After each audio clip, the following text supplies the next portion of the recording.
So, sustainable finance for climate change.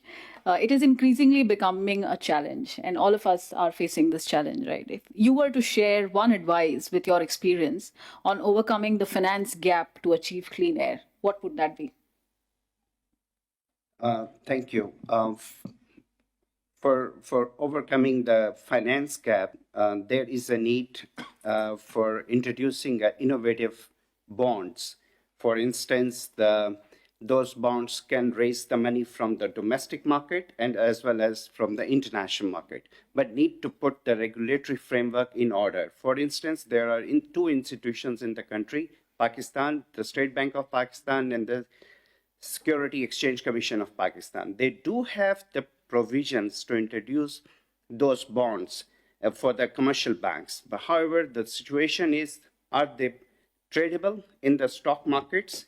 Are they able to pull the money from the domestic markets?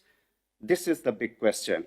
But there is a journey towards fulfilling those gaps by raising the money from multilateral solutions. For instance, the World Bank, as Anuj mentioned, the more concessional rates could be offered, and the private sector, the big private sector can come together and introduce the different innovative products that could also raise the money. For instance, one of the civil society in Pakistan, the Kashf Foundation, they come up with a bond of gender equity, and that bond is traded in the Pakistan Stock Exchange.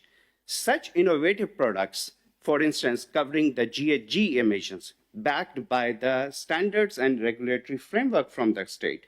For instance, right now, Pakistan does not have a GHG emission standards.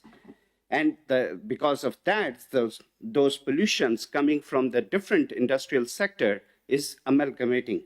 So we need having a solution by putting the finance together, allowing the private sector to introduce their products and regulate by the Security Commission Pakistan.